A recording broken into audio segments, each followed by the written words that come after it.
The bullet missed Hayes Tucker's head by less than an inch, splintering the pine bark behind him and sending a shower of wood fragments across his broad shoulders.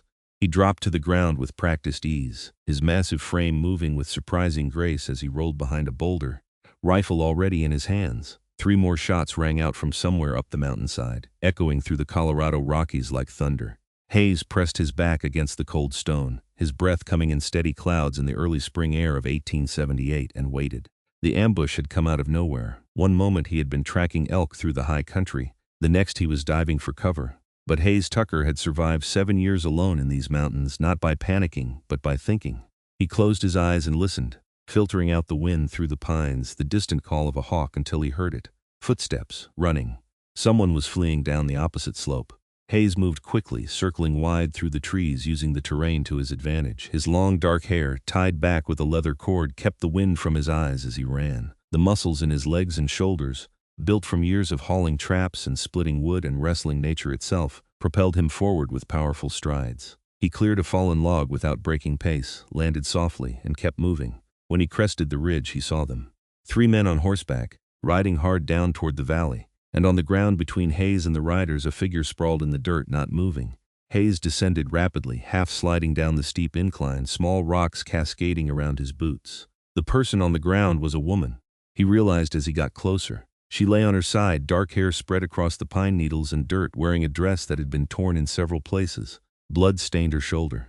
He dropped to his knees beside her, setting his rifle down within easy reach. Her eyes were closed, her breathing shallow. Hayes had seen enough injuries in his time to know this was serious. The bullet had gone through her upper shoulder and she had lost blood. Her skin was cold to the touch. Without hesitation, Hayes gathered her into his arms. She was slight compared to his bulk, and he stood easily despite her dead weight.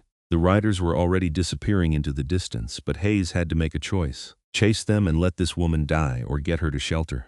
It was no choice at all. His cabin was 2 miles away, and Hayes covered the distance in less than 30 minutes, moving at a pace that would have exhausted most men. The woman remained unconscious, her head lolling against his chest. He kicked open the cabin door and laid her gently on his bed, the only real piece of furniture in the single-room structure. Hayes had treated his own injuries plenty of times. He worked quickly, building up the fire first, then heating water in his largest pot. He cut away the fabric around her wound, cleaned it thoroughly, and pressed clean cloth against the injury to slow the bleeding. The bullet had gone straight through, which was fortunate. Nothing vital had been hit, but infection was the real danger now. As he worked, he studied her face. She was young, perhaps 23 or 24, with high cheekbones and skin darker than his own weathered tan. Her features were delicate but spoke of strength. There was something different about her, something he could not quite place. She stirred once as he bandaged her shoulder, her eyes fluttering open briefly. They were deep brown, almost black, and filled with pain and confusion. Her lips moved, forming words in a language Hayes did not recognize. The sounds were unlike anything he had heard before, melodic and flowing. Then her eyes closed again and she sank back into unconsciousness. Hayes pulled his only blanket over her and settled into his chair by the fire. The sun was setting outside, painting the cabin walls with orange light. He cleaned his rifle methodically, his mind working through what had happened. Someone had been hunting that woman. The men who rode away had either shot her themselves or been chasing whoever had. Either way, she was in danger, and now, by extension, so was he. But Hayes Tucker had not survived this long by abandoning people in need. Whatever came next, he would deal with it. The woman slept through the night. Hayes dozed in his chair, waking every hour to check on her, to add wood to the fire, to make sure her breathing remained steady. When dawn broke over the mountain peaks, filling the cabin with pale gray light, he found her eyes open, watching him. "Easy," he said quietly, holding up his hands to show he meant no harm. "You are safe here. Those men are gone." She stared at him for a long moment, her eyes moving from his face to the rifle propped against his chair, to the cabin around them, and finally back to his face. When she spoke, it was again in that unknown language, her voice weak but clear. Hayes shook his head slowly. "I do not understand." "Do you speak English?" The woman's brow furrowed. She tried again, this time speaking slower, emphasizing different words as if that might help him comprehend. When he continued to look blank, frustration flickered across her face. She tried to sit up, winced at the pain in her shoulder, and fell back against the pillow. "Do not move too much," Hayes said, standing and moving to the bedside. "You were shot. The wound is clean, but you need to rest." She watched him warily as he approached, but when he reached for the water pitcher beside the bed, she did not flinch. He poured water into a tin cup and offered it to her. After a moment's hesitation, she took it with her good hand and drank deeply. "Better?" Hayes asked. She looked at him and said something that might have been thank you, though he could not be sure. Then she pointed at herself and said clearly, Luisa Valdez. Hayes understood that easily enough. Luisa, he repeated, and she nodded. He touched his own chest. Hayes Tucker. Hayes, she said, and even in his own name he heard the accent that marked her as someone from far away. She said something else, longer, more complicated, and gestured toward her shoulder, then toward the door. The men who shot you? Hayes guessed. They are gone. I saw them ride away. Luisa's eyes filled with something dark and painful. She spoke rapidly, her good hand moving expressively, and though Hayes could not understand the words, he understood the emotion behind them, fear, anger, grief. Over the next few days a routine developed. Hayes would leave before dawn to check his trap lines and hunt for food, always making sure Luisa had water and a fire before he left. He would return by midday with whatever game he had caught, which he would clean and cook while she watched from the bed. She grew stronger quickly, her shoulder healing without infection, and by the third day she was sitting up and moving around the cabin slowly. They communicated through gestures and expressions, developing a rough understanding. Luisa made it clear she was grateful for his help, but also that she could not stay long. She needed to go somewhere, though where, Hayes could not determine. He made it equally clear that she was not well enough to travel yet, and that even if she were, he had no idea where to take her. On the fourth evening, as Hayes prepared a meal of roasted rabbit and wild onions, Luisa rose from the bed and moved to the table. She was still weak, moving carefully to avoid jarring her injured shoulder, but determination showed in every line of her body. She sat across from him and waited until he looked up from his cooking. When she had his attention, she pointed at the cup on the table and said clearly, Vaso. Hayes looked at the cup, then at her. Cup, he said. She shook her head and repeated, Vaso, understanding dawned slowly. Hayes pointed at the cup.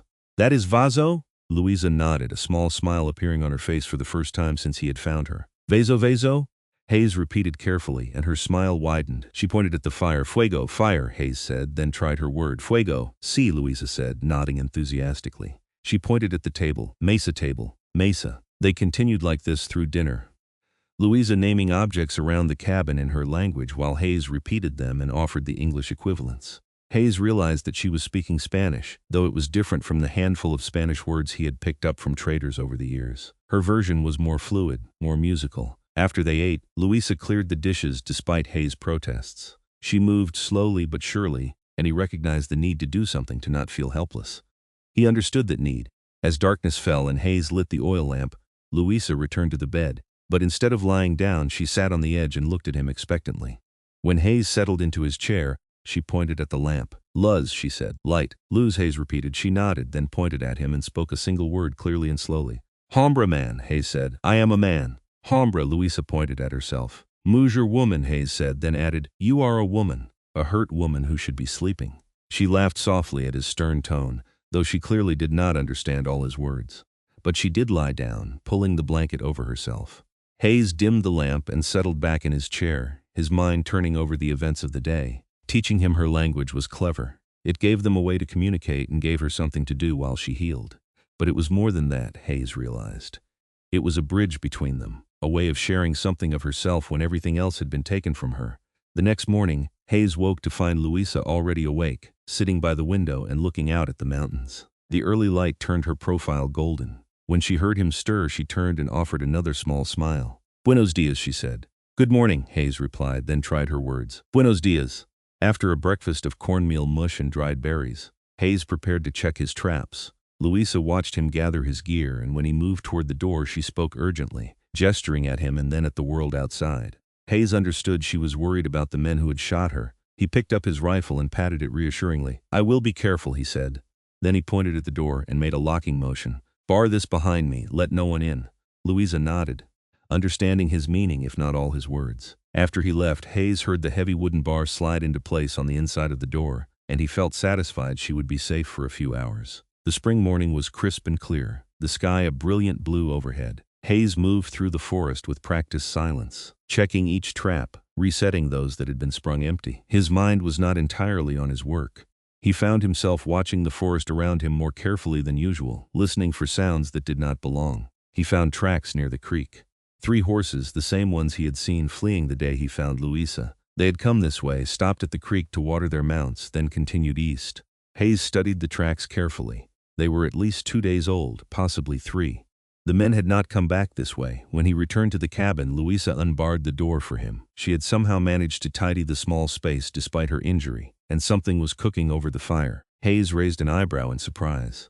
"You should be resting," he said. Luisa shrugged her good shoulder and stirred the pot. She had found his stores of dried beans and made a simple stew, adding some of the wild herbs that hung drying from his rafters. It smelled good that evening. After they ate, the language lesson continued. Luisa pointed at the bowl. "Tazan ball tazan," Hayes repeated. She pointed at the spoon. "Cuchara, spoon, cuchara." Then she pointed at the door. "Puerta, door, puerta." They went on like this for an hour, moving through the objects in the cabin, Luisa teaching him the Spanish words while he provided the English.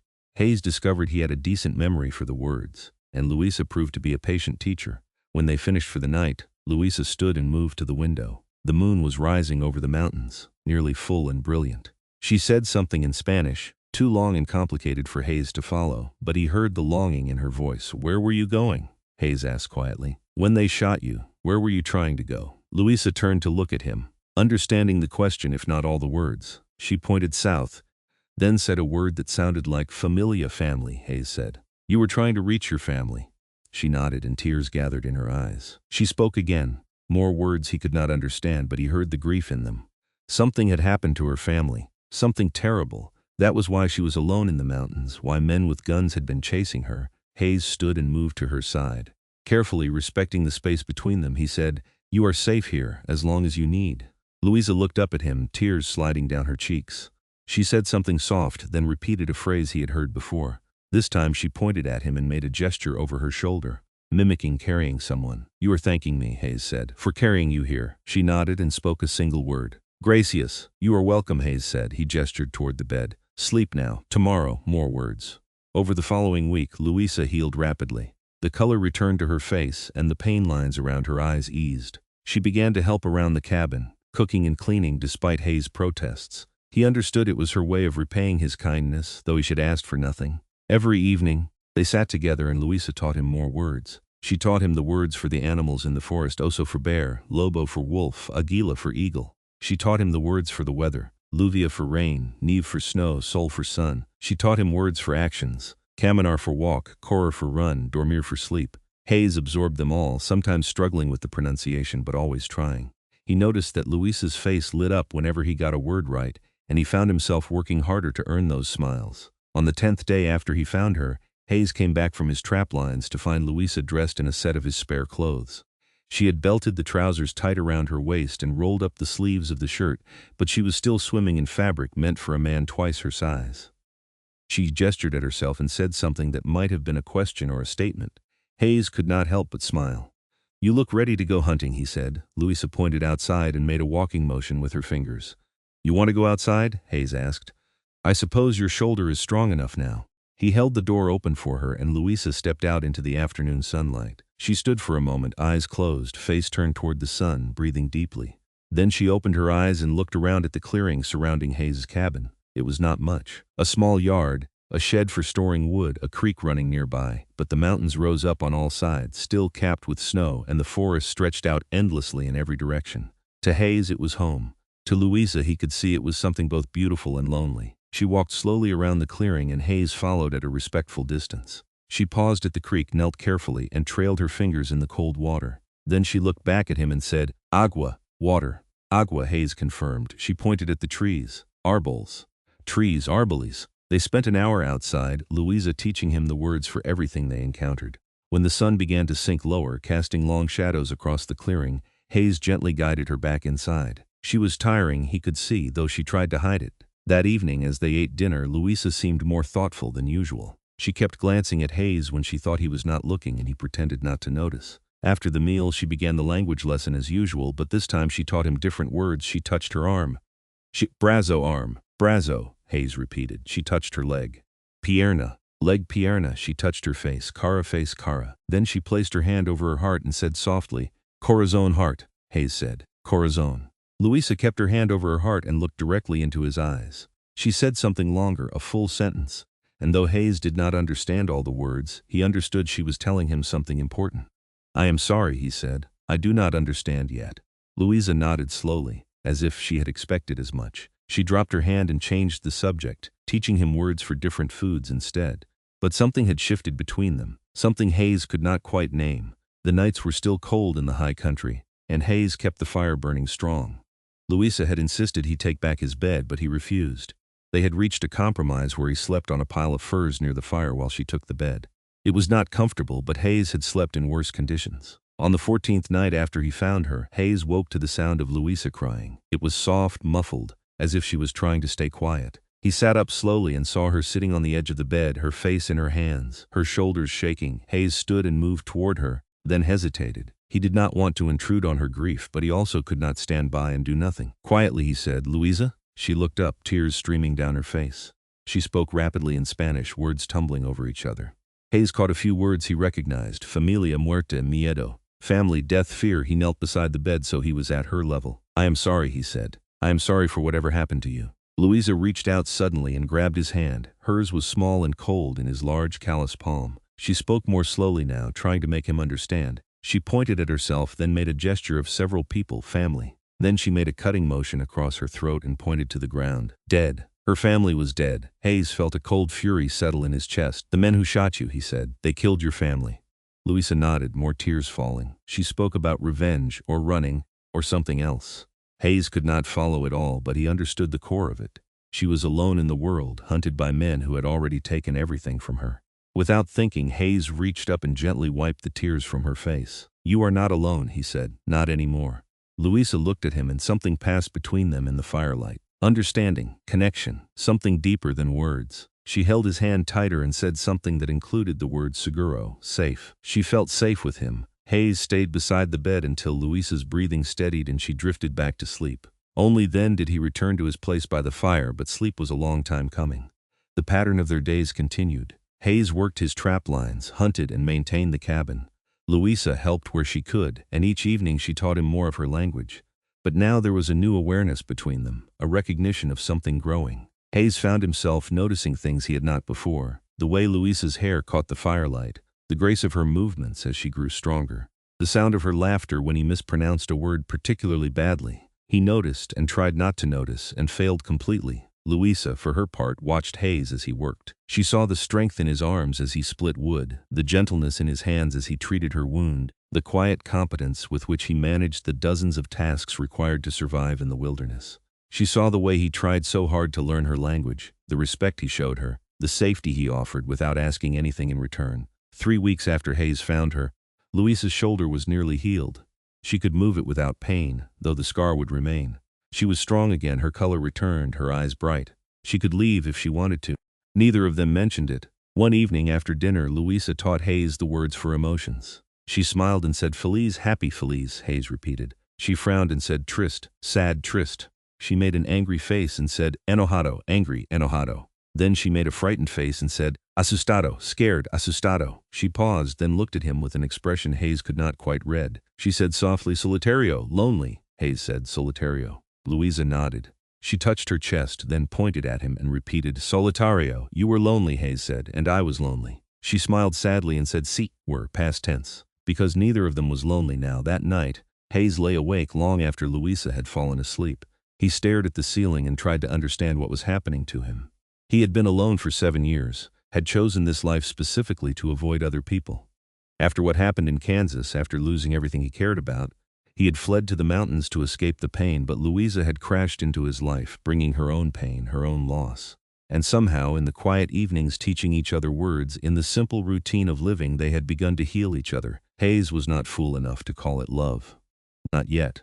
But it was something real and growing, and it terrified him almost as much as it thrilled him. Spring deepened into early summer. The snow melted from the peaks and wildflowers bloomed across the meadows.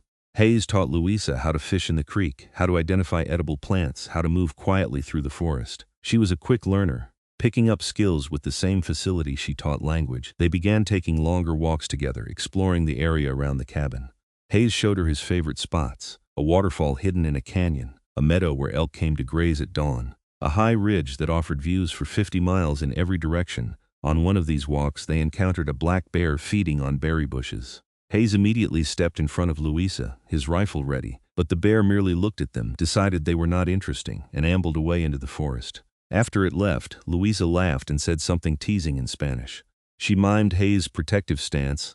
exaggerating it comically. Hayes could not help but grin. "That bear could have hurt you," he said. Luisa patted his arm and said in careful English, "You protect me." It was the first time she had spoken English beyond simple words. Hayes stared at her. "You understand English?" Luisa made a gesture indicating a little bit. "Some words," she said slowly. "I learn, like you learned Spanish." "How long have you understood what I was saying?" Hayes asked. Luisa thought about it. "Few days, not all words, but some." Hayes felt his face grow hot. He thought about all the things he had said over the past weeks, thinking she could not understand. Nothing too embarrassing, he hoped. Luisa seemed to read his mind because she laughed again and said, "Is okay.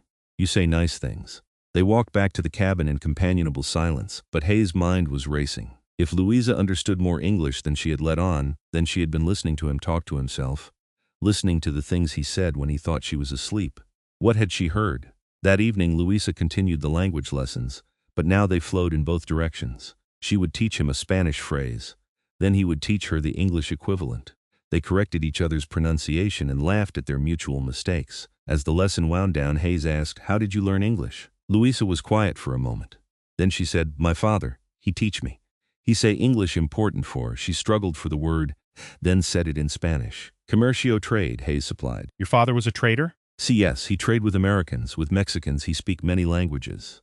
Was he? Hayes hesitated, not wanting to cause her pain. Was he with you when the men came? Luisa's face closed off. She nodded once sharply, and Hayes knew he had pushed too far. He reached across the table and touched her hand gently. "I am sorry," he said. "You do not have to talk about it." Luisa looked at his hand on hers, then up at his face. She turned her hand over so their palms touched. "You are a good man, Hayes Tucker," she said quietly. Hayes felt something in his chest tighten. "You are a good woman, Luisa Valdez." They sat like that for a long moment, hands joined across the table, the fire crackling beside them. Then Luisa withdrew her hand and stood. "I teach you more tomorrow," she said. "Tomorrow," Hayes agreed, but as she moved toward the bed, she paused and looked back at him. She said something in Spanish, soft and quick, then lay down and pulled the blanket over herself. Hayes sat by the fire for a long time, replaying the words in his mind. He thought he understood them. "Estoy agradecida por ti." I am grateful for you. He was grateful for her too. June brought warmer weather and longer days. Hayes' traplines were less productive in the summer, but he spent his time hunting and gathering instead. Luisa went with him often now, and he enjoyed her company more than he wanted to admit. She told him more about her life before in bits and pieces. Her family had been traveling from California to New Mexico, following old trade routes her father had used for years. They had camped near a creek, and in the night, men had come. Americans, she thought, though she could not be sure. They had wanted the trade goods her father carried, but when he resisted, they had killed him. And her mother and her younger brothers. Luisa had been gathering water at the creek when it happened. She heard the gunshots and hid. When she finally crept back to the camp at dawn, everyone was dead and the attackers were gone. She had taken what supplies she could carry and fled into the mountains, hoping to reach her mother's family in New Mexico. The men had found her trail 2 days later and had been hunting her when Hayes encountered them. "I thought I'd die," Luisa said quietly as she told Hayes this story. They were sitting beside the waterfall, their feet dangling in the cold pool at its base. "I thought they'd find me and kill me like my family. But I found you first," Hayes said. "Yes," Luisa looked at him. "God sent you to save me." Hayes did not consider himself a particularly religious man, but he did not argue. Maybe something had guided him to that spot at that moment. Maybe it was just chance. Either way, he was glad for it. "Your mother's family," Hayes said, "in New Mexico. Do you still want to go to them?" Luisa was quiet for a long time. She drew patterns in the water with her toe. Finally she said, "I do not know, is far, is dangerous," and she trailed off, not finishing the sentence. "And," Hayes prompted gently. Luisa looked at him and Hayes saw emotions warring in her eyes. "And I am happy here," she whispered, "with you." Hayes felt his heart begin to pound. "Luisa, I know," she said quickly. "I know is your home. I know I should go, but She struggled for the English words, then switched to Spanish, speaking rapidly. Hayes caught enough to understand. She did not want to leave. She did not want to go back to being alone. She felt safe here with him in a way she had not felt since her family died. "You do not have to go," Hayes heard himself say. "You can stay as long as you want." "Truly?" Luisa asked. "Truly," Hayes confirmed. Luisa smiled, and it was like the sun coming out from behind clouds. She leaned her head against Hayes' shoulder, a gesture of trust and affection, and Hayes carefully, slowly put his arm around her. They sat like that for a long time, listening to the waterfall, feeling the summer sun on their faces, and neither of them mentioned that they were crossing a line from which there might be no return. That evening, the language lesson took on a new tone. Luisa taught Hayes words that felt more intimate: hermoso for beautiful, cariño for darling, querido for beloved. Hayes repeated them carefully, and when he said hermoso and looked at Luisa, she blushed. The days flowed into each other, marked by the slow wheel of the seasons and the quiet rhythms of mountain life. July brought heat to the high country, though it was nothing compared to the desert valleys below. Hayes and Luisa fell into a partnership that felt as natural as breathing. She managed the cabin and garden, while he hunted and maintained his trap lines. In the evenings, they cooked together, ate together, and continued their language lessons. But now they talked about more than just vocabulary. They shared stories from their pasts, dreams for the future, opinions on everything from the best way to cook rabbit to the existence of God. Luisa's English improved daily, and Hayes' Spanish was becoming almost fluent. One evening, as they sat outside watching the stars appear in the darkening sky, Luisa said, "Tell me about your family, Hayes." Hayes tensed. He had avoided this topic, but Luisa had been honest with him about her past. She deserved the same. "I had a brother," he said slowly, "Henry. He was 2 years younger than me." "Was?" Luisa asked quietly. "He died 8 years ago in Kansas. We had a farm, not a big one, but it was ours. Some men claimed we were squatting on land that belonged to the railroad. Henry argued with them. They shot him." Hayes's voice was flat, emotionless, the way it got when he talked about things that hurt too much. "I buried him next to our parents, sold everything, and came here. Did not want to be around people anymore." Luisa reached over and took his hand. "I am sorry, Hayes. It was a long time ago," Hayes said.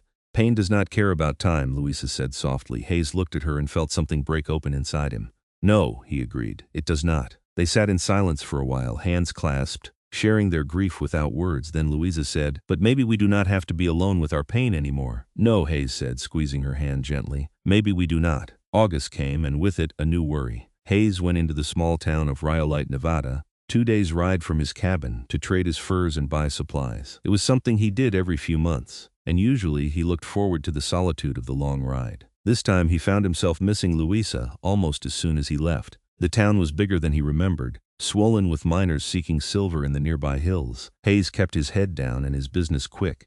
He traded his furs at the general store, bought flour, sugar, salt, and ammunition, and was preparing to leave when he overheard a conversation at the bar. "Still looking for that Mexican girl," one man said. "Boss says there is a reward for whoever finds her." "What did she do?" another man asked. "Saw something she should not have, I reckon. Boss wants her found before she can talk to the law." Hayes went very still, pretending to examine a barrel of nails while he listened. "Could be anywhere by now," the first man said. "Could be dead. Been 2 months.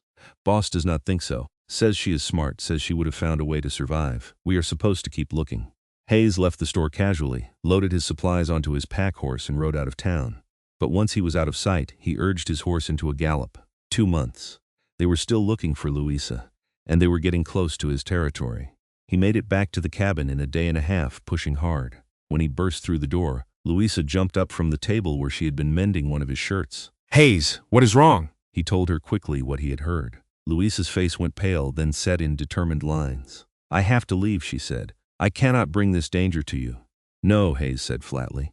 "Hayes, they will kill you if they find me here." "They will have to kill me anyway," Hayes said, "because I will not let them take you. You do not understand.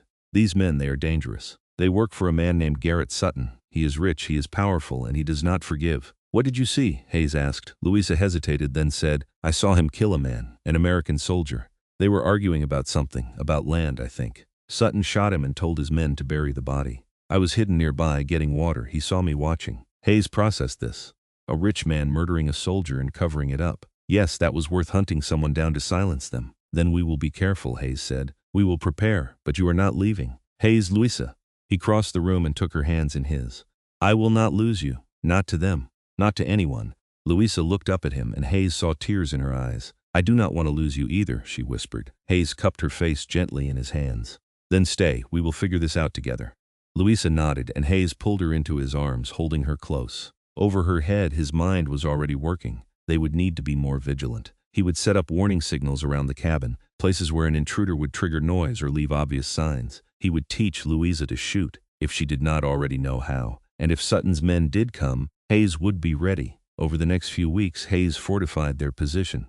He strung tripwires around the approaches to the cabin, arranged rocks in patterns that would be disturbed by anyone passing through, and cut clear sight lines in key locations. He taught Luisa to handle a rifle, and she proved to be a decent shot. They also made plans for what to do if the worst happened. Hayes cached supplies in several locations throughout the mountains, places they could run to if the cabin was compromised. He taught Luisa the landmarks and trails, made sure she could navigate the high country on her own if necessary. But through all of this, their evening language lessons continued. It had become more than just communication. It was their time together, their way of shutting out the world and focusing on each other. One evening in early September, Luisa taught Hayes a new phrase. Take Kira, She said softly. What does that mean? Hayes asked. Luisa hesitated. It means I care for you. I love you is complicated to translate. Hayes' heart began to pound. Luisa. I know, she said quickly. I know is maybe too soon. I know we come from different worlds, but I cannot help how I feel, Hayes. You saved my life. You gave me a home. You gave me safety and kindness when I had nothing, and She took a breath. I love you. Hayes stared at her across the table. The firelight danced in her dark eyes, and he saw vulnerability there, and hope and fear of rejection. I love you too, he said, and realized it was true. He loved her courage, her strength, her laughter. He loved the way she had brought light into his dark, lonely world. He loved her with an intensity that frightened him because he knew what it was to lose someone he loved. Luisa's face lit up with joy. She stood and moved around the table, and Hayes stood to meet her. She reached up and touched his face gently, tracing the line of his jaw, and Hayes held very still, hardly daring to breathe. Say it in Spanish, she whispered. Hayes had been saving these words. Since the first night Luisa taught him about the language, he had been learning them piece by piece, from different lessons, putting them together in his mind. He had been waiting for the right moment. Te amo, he said clearly. Luisa's eyes widened in surprise. You know how to say it. I have been learning, Hayes admitted. I wanted to say it right. Luisa laughed and cried at the same time. She pulled his face down to hers and kissed him, and Hayes wrapped his arms around her, holding her close. The kiss was gentle at first, tentative, then deepened into something full of promise and passion. When they finally broke apart, both breathing hard, Hayes rested his forehead against hers. I love you, Luisa Valdez, he said. In English, in Spanish, in any language. I love you, Hayes Tucker, Luisa replied. Always. That night, Hayes gave Luisa the bed while he took his place by the fire, as he had every night since she arrived. But this time, Luisa protested. The bed is big enough for two, she said, and I do not want to sleep apart from you anymore. Hayes looked at her, saw the invitation in her eyes, saw the certainty. Are you sure? I am sure, Luisa said. She held out her hand. Come to bed, mi amor. Hayes took her hand and let her lead him to the bed. They lay down together, Hayes on his back, Luisa curled against his side, her head on his chest.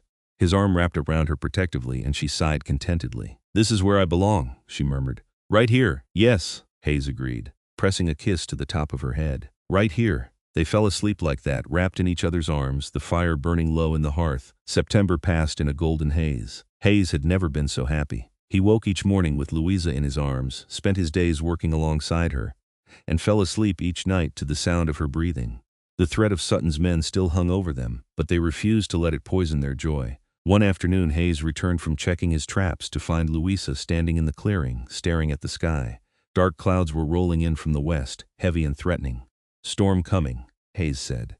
Big one, Luisa agreed. She looked worried. Maybe we should bring in extra wood. They spent the next hour preparing, securing anything that might blow away, making sure the animals Hayes had acquired, a few chickens and a goat, were safe in the shed. By the time the rain started, they were back inside, the door barred, the fire burning bright. The storm hit with fury. Rain lashed the cabin and wind howled through the trees. Thunder shook the walls and lightning turned the world outside into brief snapshots of brilliant white. Hayes and Luisa sat together by the fire, listening to the storm rage. It is like the night I lost my family, Luisa said quietly. There was a storm. Maybe that is why the men thought they could attack us. They thought the storm would cover the sounds. Hayes pulled her closer. You are safe now. I know. Luisa looked up at him. Because of you. The storm continued into the night. Hayes and Luisa lay in bed, listening to the rain on the roof, feeling the cabin shake with each gust of wind. But they were warm and dry and together, and that was all that mattered. Hayes, Luisa said softly in the darkness. What do you want for the future? What do you mean? I mean after. When it is safe. What do you want your life to be? Hayes thought about it. I want this, he said finally. This cabin, these mountains, and you. That is all I need. Just this? Luisa asked. You do not want more? A bigger house? A town? Other people? I have been alone a long time, Hayes said. I learned to be content with little. But now I have you, and that is everything. Luisa was quiet for a moment. Then she said, I want children someday. If we are together, I want to have your children. Hayes felt his breath catch. Children. He had never imagined that for himself, not after losing Henry. But now with Luisa he could picture it. A daughter with her mother's eyes. A son with his father's strength. A family. I want that too, he said. Luisa pressed a kiss to his chest, right over his heart. Then we will have it. Someday, when it is safe, we will have a family. Yes, Hayes agreed. and held her tighter as the storm raged on outside. The morning after the storm dawned clear and cold. Hayes went outside to assess any damage and froze. The tripwire on the eastern approach had been disturbed. Someone had come close to the cabin during the night. He went back inside quickly and told Luisa. She paled but did not panic. Together they prepared. Hayes loaded all his rifles and placed them strategically around the cabin. Luisa gathered their emergency supplies and placed them by the back window, their escape route if things went bad. Then they waited. The attack came at noon. 5 men on horseback rode into the clearing, guns drawn. Hayes recognized the type. Hard men, hired guns, the kind who killed for money and felt nothing. "We know you are in there," one of them shouted. "Send out the girl and we will let you live." Hayes positioned himself at the window, rifle ready. Luisa crouched beside him, her own rifle in hand. "The girl is under my protection." Hayes shouted back, "Leave now and I will let you live." The men laughed. "Big talk from one man against 5, the leader called. "This does not have to get ugly, Mountain Man. Just give us the girl." "No," Hayes said simply. The leader sighed theatrically. "Then I guess it gets ugly." They opened fire. Bullets shattered the window, and Hayes ducked, pulling Luisa down with him.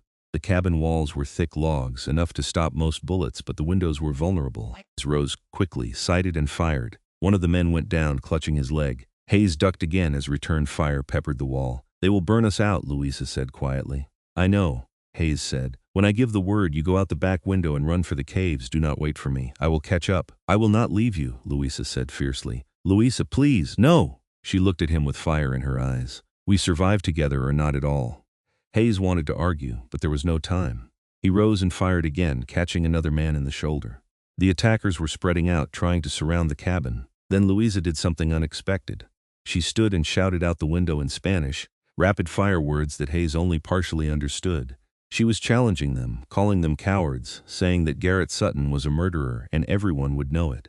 One of the men shouted back, also in Spanish, arguing with her. And in that moment of distraction, Hayes acted. He burst out the front door, rifle blazing, taking the fight to them. The surprise worked. Hayes dropped one man before they could react, wounded another. But then something hit him hard in the side, spinning him around. He had been shot. Hayes stayed on his feet through sheer willpower, bringing his rifle up and firing again. Luisa appeared beside him, her rifle barking. Together, they drove the remaining men back. The leader, seeing 2 of his men dead and the others wounded, made a tactical decision. He signaled retreat and they fled, dragging their wounded with them. Hayes dropped to one knee, his hand going to his side. Blood seeped between his fingers. Luisa was beside him instantly, her face pale with fear. "How bad?" she asked. Hayes examined the wound. The bullet had gone through the fleshy part of his side, missing anything vital. Painful but not fatal. "I will live," he said. "Inside," Luisa ordered. "Now." She helped him back into the cabin and onto the bed. With practiced efficiency born from her own experience with gunshot wounds, she cleaned and bandaged his injury.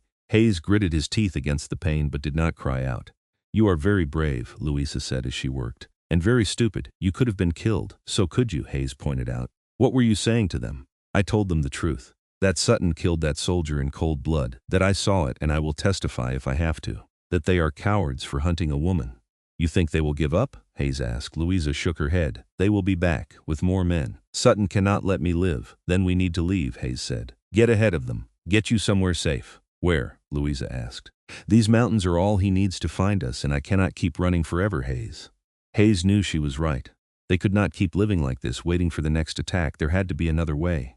"Then we do not run," he said slowly. "We go to them. We find a lawman, someone who will listen. You testify about what you saw. We end this." Luisa stared at him. "That is very dangerous." "So is staying here waiting to be killed," Hayes said. "At least this way we take control." Luisa thought about it, then nodded slowly. "Okay, we do it your way." It took Hayes 3 days to heal enough to travel. Luisa wanted to wait longer, but Hayes knew they did not have time. Sutton's men would return, and next time they would bring an army. They packed light and traveled fast, heading for Rhyolite. It was a risk going to the town where Sutton likely had influence, but it was also the nearest place with a law office. Hayes hoped they could find one honest lawman in a town full of corruption. The journey took 4 days, traveling carefully to avoid being seen. They camped in hidden places and kept their fires small. Hayes' wound ached constantly, but he pushed through it. Luisa stayed close to him, her rifle always ready, her eyes always scanning. On the 3rd night, as they huddled together under a blanket, Luisa said, "If this goes wrong, if they kill me, promise me you will survive. Promise me you will not do anything foolish." "If they kill you, I will do something very foolish," Hayes said. "I will make Sutton pay for every moment of pain he has caused you." "Hayes, I mean it, Luisa. I love you. I will not lose you without a fight." Luisa kissed him softly. Then we do not lose, we win. Together, Hayes agreed. They reached Rhyolite on a hot afternoon in late September. The town was bustling with miners and merchants, a chaotic mix of humanity drawn by dreams of silver. Hayes and Luisa rode in carefully, attracting little attention. Just another mountain man and his woman coming to trade. The law office was a small building near the center of town. Hayes tied their horses outside and helped Luisa down. Together they walked inside. The man behind the desk was in his 50s, with gray hair and tired eyes. He looked up as they entered, and Hayes saw intelligence there and caution. "Help you?" the lawman asked. "My name is Hayes Tucker," Hayes said. "This is Luisa Valdez. She is a witness to a murder and she needs protection." The lawman's eyes sharpened. "What murder?" "A United States soldier," Luisa said, her English clear despite her accent. "Shot by Garrett Sutton 4 months ago. I saw it happen." The lawman's face went very still. He stood slowly and moved to the door, looking out at the street. Then he closed it and locked it. "You are playing a dangerous game," he said quietly. "Sutton owns half this town." "Then we need someone who is not owned," Hayes said. "Are you that man?" The lawman studied them for a long moment. Then he said, "My name is Sheriff Tom Blackwell, and yes, I am that man. Tell me everything." Luisa told her story from the beginning to the present. She described the night she saw Sutton kill the soldier, the hunt that followed, the death of her family, her flight into the mountains. She described the attacks on Hayes's cabin and the men who would not stop hunting her. Sheriff Blackwell listened to it all without interrupting. When Luisa finished, he leaned back in his chair and let out a long breath. "That is quite a tale," he said. "Do you have any proof?" "Only my word," Luisa said. "But I will swear to it in any court." "Your word might not be enough," Blackwell said bluntly. "You are Mexican, unmarried, with no family or property. Sutton's lawyers will destroy your credibility." Hayes felt rage building in his chest, but Luisa placed a calming hand on his arm. "Then what do you suggest?" she asked. Blackwell thought about it. "There was a soldier reported missing around that time.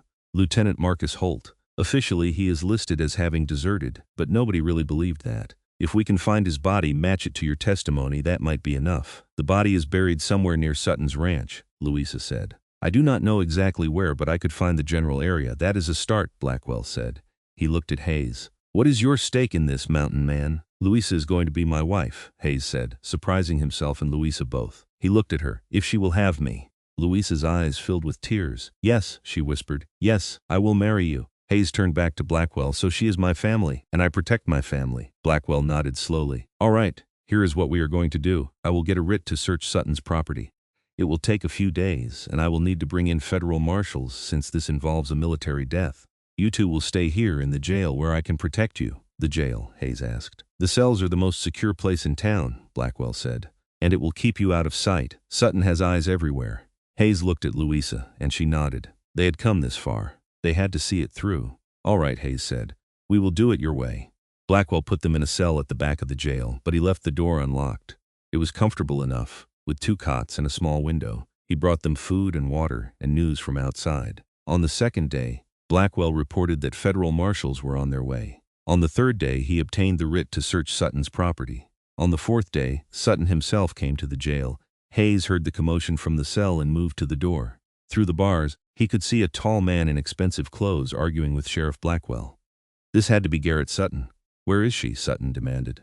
"I know you have her here. I have a witness under my protection," Blackwell said calmly. "And I have a writ to search your property." Sutton's face darkened. "On what grounds?" "The disappearance of Lieutenant Marcus Holt," Blackwell said. "Seems he was last seen in your area. Funny how you never reported seeing him." "I never saw any lieutenant," Sutton said. "Then you have nothing to worry about," Blackwell replied. "The marshals will be here tomorrow. They will conduct the search." Sutton leaned forward menacingly.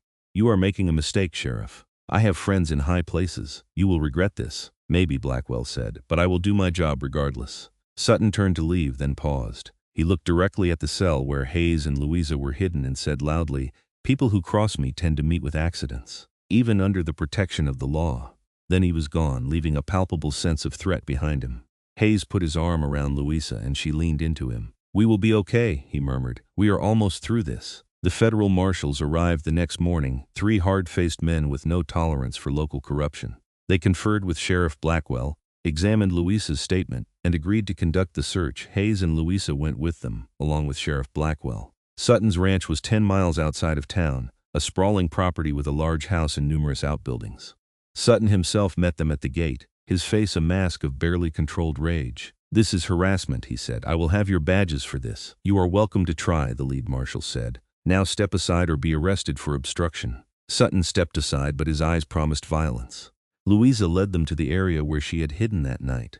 It took several hours of searching, but finally one of the marshals found disturbed earth beneath an old oak tree. They dug carefully, and soon they uncovered the remains of a man in a military uniform. The body was decomposed, but the uniform and identification tags confirmed it was Lieutenant Marcus Holt. He was investigating land fraud in the area, the lead marshal said quietly to Blackwell. Had evidence that Sutton was selling land he did not own to minors, must have confronted him about it. Sutton was arrested on the spot. He blustered and threatened, but the marshals were unmoved. With a body and a witness, they had more than enough to hold him for trial. As they led Sutton away, he looked at Luisa with pure hatred. "This is not over," he said. "I have friends, I have money, you will never be safe." "You are wrong," Luisa said clearly. "It is over, you killed a good man and you will pay for it, and I am safe, because I have something you will never understand. I have love." Sutton spat on the ground and was dragged away to the wagon. Hayes pulled Luisa close as they watched him go. "You did it," he said. "You stopped him." "We did it," Luisa corrected, "together." The trial was held 6 weeks later in Carson City, the territorial capital. Hayes and Luisa traveled there under marshal protection, though it proved unnecessary. Sutton's influence did not extend that far, and his so-called friends abandoned him when the evidence became public. Luisa testified clearly and calmly, describing what she had seen that night. The defense tried to discredit her, but the body, the evidence of land fraud, and the testimony of other victims made her account impossible to dismiss. Garrett Sutton was found guilty of murder and sentenced to hang. His associates, including the men who had hunted Luisa and attacked Hayes' cabin, were also arrested and convicted. On the day the verdict was announced, Hayes and Luisa stood outside the courthouse, breathing in the cool autumn air. It was November now, nearly 9 months since Hayes had found Luisa bleeding in the forest. 9 months that had changed both their lives forever. "What do we do now?" Luisa asked. "Now," Hayes said, "we get married. Then we go home." They were married that afternoon by a judge in Carson City, with Sheriff Blackwell and 2 of the marshals as witnesses. It was a simple ceremony. But when Hayes slid a plain gold band onto Luisa's finger and kissed her as his wife, it felt like the most important moment of his life. "I love you, Mrs. Tucker," he said. "I love you, Mr. Tucker," Luisa replied, her eyes shining with joy. They returned to the cabin in late November, arriving just as the first snow was beginning to fall. The place was exactly as they had left it, still showing the scars of the battle but standing strong. Hayes carried Luisa over the threshold, both of them laughing, and set her down gently inside. "Welcome home," he said. "Welcome home." Luisa echoed. That winter was the happiest of Hayes' life. He and Luisa spent the long, snowy months together, warm and safe and in love. They talked for hours by the fire, made love in their bed, and planned for the future. The language lessons continued, though now they were unnecessary. Both of them were fluent in the other's language, but they enjoyed the ritual of teaching and learning together. Spring came again, and with it, new life. Luisa discovered she was pregnant in April, and Hayes thought his heart might burst with joy. He immediately became even more protective, if that was possible, fussing over her until she laughingly told him to stop. "I am having a baby, not dying," she said. "I can still work." But Hayes insisted on taking over the heavier tasks, and Luisa let him, secretly pleased by his devotion. Their daughter was born in December of 1879, during a snowstorm that reminded them both of the night they had finally admitted their love for each other. She was perfect, with Luisa's dark hair and eyes and Hayes' strong features. They named her Elena Rose Tucker. Hayes held his daughter for the first time and felt a peace he had never known. All the pain of his past, all the loss and loneliness had led him to this moment. He looked at Luisa, radiant despite her exhaustion, and knew that he would do it all again if it meant finding her. "She is beautiful," he whispered. "Like her mother," Luisa said with a tired smile. "Like both her parents," Hayes corrected. Over the next few years, their family grew. A son, Henry, named after Hayes' lost brother, was born in 1881. Twin girls, Maria and Sophia, arrived in 1883. The cabin was expanded to accommodate them all, growing from 1 room to 3, then to 5. Hayes built furniture for their growing family, carved toys for the children, and made sure they always had enough food and warmth. Luisa taught the children Spanish and English, filled their home with laughter and love, and made sure they knew the stories of both their parents' families. Sometimes travelers would pass through, and Hayes would help them with directions or supplies. Word spread of the mountain man and his family, how they had faced down corrupt, powerful men and won, how they had built a life of love and purpose in the wilderness. Some people thought it was a legend, but those who met Hayes and Luisa knew the truth. On their 10th wedding anniversary, Hayes and Luisa stood together on the ridge above their cabin, watching their children play in the meadow below. Elena was teaching Henry to track deer prints. Maria and Sophia were gathering wildflowers, their laughter carrying on the wind. Do you ever regret it? Hayes asked quietly. Staying here instead of going to your mother's family? Luisa looked at him in surprise. Never, not for one moment. You are my family, Hayes, you and our children. This is where I belong. Hayes pulled her close and kissed her forehead. I love you, Luisa Tucker. More today than the day I married you, and more tomorrow than today. That is beautiful, Luisa said. Did you just make that up? No, Hayes admitted. Elena told me to say it. She said you would like it. Luisa laughed, the sound full and joyful. Our daughter is very wise. She takes after her mother, Hayes said. They stood together for a long time, watching their children and the mountains and the sky. The world had changed since that day Hayes found Luisa bleeding in the forest. The Wild West was becoming less wild, more settled. But here in their mountain home, life continued as it always had, simple, hard, and filled with love. Do you remember, Luisa said softly. The first night I taught you words in Spanish. I remember, Hayes said. You taught me vaso for cup, and you learned so carefully, Luisa said. So patiently. I knew then that you were a good man. But I did not know I would fall in love with you. When did you know? Hayes asked, curious. Luisa thought about it. The day you told me I could stay as long as I wanted. The day at the waterfall. I knew then that I loved you, but I was afraid to say it. I knew the day you cried, Hayes said. The day you told me your family was dead. I held your hand and I knew I would do anything to protect you. That was when I started learning to say I love you in Spanish. I saved those words, practiced them in my head until I knew it was the right time to say them first. Luisa's eyes filled with tears. You saved the most important words to say first because they were the most important, Hayes said. Everything else was just communication, but those 3 words, te amo, those were my heart. Luisa kissed him then, soft and sweet and full of promise. Te amo, mi esposo, she whispered. I love you, my husband. Te amo, mi esposa, Hayes replied. I love you, my wife. Their children's voices called them back to the cabin, and hand in hand, Hayes and Luisa walked down the mountain to their home. The sun was setting, painting the sky in shades of gold and crimson, and smoke rose from the chimney of the cabin they had built together. Inside, there would be dinner to prepare and stories to tell. There would be children to tuck into bed and quiet moments by the fire. There would be all the small, beautiful moments that made up a life lived in love. Hayes had come to the mountains to hide from the world, to escape pain and loss. But Luisa had found him anyway, bleeding and broken, and together they had built something stronger than either could have built alone. They had faced danger and overcome it. They had chosen love when fear would have been easier. They had created a family, a home, a legacy. As Hayes closed the cabin door behind them, shutting out the cold night air, he looked around at his family. Luisa was lighting the lamps, her face glowing in the warm light. Elena was helping Henry set the table while Maria and Sophia played with their wooden dolls by the fire. This was his world now, these people, this place. Papa, Elena called. Tell us a story. What story do you want to hear? Hayes asked, settling into his chair and pulling Sophia onto his lap. Tell us how you and Mama met, Maria said. That is our favorite. Hayes looked at Luisa and she smiled, nodding. So Hayes began the story. The true story of how a mountain man found a wounded woman in the forest, and how she taught him one word of her language each night, until he knew enough to tell her he loved her. He told them about the danger they faced, the courage they found, the love that saved them both. The children listened with rapt attention, even though they had heard the story many times before. It never got old, this tale of their parents meeting, because it was the foundation of their family, the reason they all existed. When Hayes finished, Luisa took over, telling the children about their grandparents, both those who had died and those they had never met.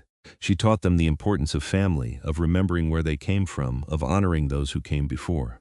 Later, after the children were asleep and Hayes and Luisa lay together in their bed, Luisa said, Our children will tell this story to their children someday. I hope so, Hayes said. I hope they understand how precious it is. What we have, they will, Luisa assured him, because we will show them every day. Through how we love each other, how we face challenges, how we build our life together. Hayes pulled her closer, feeling the warmth of her body against his. Outside, snow was beginning to fall again, blanketing the mountains in white. But inside there was only warmth and love and the quiet breathing of their sleeping children. Thank you, Hayes said softly. For what? Luisa asked. For everything, for coming into my life, for staying, for loving me, for giving me this family, for making me whole again. Luisa reached up and touched his face gently. You saved my life, Hayes, but you also gave me a reason to live it. Thank you for that. They kissed, a long, slow kiss that spoke of years together and years still to come. Then they settled into sleep, wrapped in each other's arms, safe and warm and home. The years continued to pass, measured in seasons and birthdays and small, precious moments. Hayes taught his children to hunt and track, to read the signs of the forest, to survive in the wilderness. Luisa taught them languages and stories, cooking and healing, the softer skills that were no less important. Elena grew into a strong, intelligent young woman who could track as well as her father and speak 3 languages fluently. Henry became a skilled hunter and woodsman, but with a gentle heart that made animals trust him. Maria and Sophia, inseparable as twins often are, developed complementary skills, one a healer like her mother, the other a craftswoman like her father. When Elena turned 18, a young man from Rhyolite came courting. Hayes was skeptical, as fathers always are, but Luisa reassured him. "She is smart and strong," Luisa said. "She will choose well." And Elena did. The young man, a schoolteacher named William, was kind and educated and treated Elena with respect. Hayes gave his blessing, though it hurt to see his little girl grown and ready to leave. At the wedding, Hayes danced with Elena under the stars, the same stars that had watched over him and Luisa all those years ago. "Are you happy, mija?" Hayes asked, using the Spanish term of endearment Luisa had taught him. "So happy, Papa," Elena said. "I found someone who loves me the way you love Mama. That is all I ever wanted." "Then I am happy too," Hayes said, though his voice was thick with emotion. As the years passed, Hayes and Luisa became grandparents, then great-grandparents. Their family expanded across the territory, but the cabin in the mountains remained the heart of it all. Every summer the family would gather there, and the clearing would fill with laughter and children and love. Hayes's hair turned white, and his body grew less strong, but his mind remained sharp and his love for Luisa never diminished. Luisa's hair grayed as well, and lines appeared on her face, but to Hayes she was as beautiful as the day he first saw her, on their 50th wedding anniversary. Surrounded by children and grandchildren and great-grandchildren, Hayes stood with difficulty and raised a glass. "To my wife," he said, his voice still strong despite his age. "Luisa Valdez Tucker, you taught me one word of your language each night 50 years ago, and in doing so you taught me how to live again. You gave me love and family and purpose. You gave me everything. Te amo, mi amor. Today, tomorrow, and always." Luisa stood and kissed him, tears streaming down her face. "Te amo, mi esposo, always and forever." The family cheered and applauded, and the celebration continued long into the night. But Hayes and Luisa slipped away after a while. Walking slowly to their favorite spot on the ridge above the cabin, they sat together holding hands, watching the sun set over the mountains they had called home for half a century. "It has been a good life," Luisa said softly. "The best life," Hayes agreed. "I would not change a single moment, not even the pain," Luisa asked. "Not even the fear?" "Not even that," Hayes said. "Because it led me to you, and you were worth everything." They sat in comfortable silence as the stars began to appear, one by one filling the sky with light. The sounds of their family celebrating drifted up from the cabin below, a reminder of the legacy they had built together. "Do you remember the first word I taught you?" Luisa asked. "Vaso," Hayes said immediately. "Cup," Luisa laughed. "You remember after all these years?" "I remember everything," Hayes said. "Every word, every lesson, every moment. They are all precious to me." "And the most important words?" Luisa asked. "The ones you saved to say first?" "Te amo," Hayes said. "I love you. Those words changed everything." "They did," Luisa agreed. "They changed both of us." As the moon rose over the mountains, Hayes and Luisa Tucker sat together, two people who had found each other against all odds, who had built a life of love and meaning in the wilderness. They had faced danger and loss, fear and pain, but they had faced it together. And in the end, that had made all the difference. Their story would be told and retold for generations. The tale of the mountain man and the woman he saved, who taught him her language one word at a time until he knew how to say the only words that truly mattered. It was a story of courage and survival, but more than that, it was a story of love. Pure, simple, enduring love. And as Hayes and Luisa sat together under the stars, their hands clasped, their hearts beating in rhythm, they knew that their love would outlast them. It would live on in their children and their children's children. It would echo through the mountains forever. "Te amo," Hayes whispered. "Te amo," Luisa replied. And that was enough. That was everything.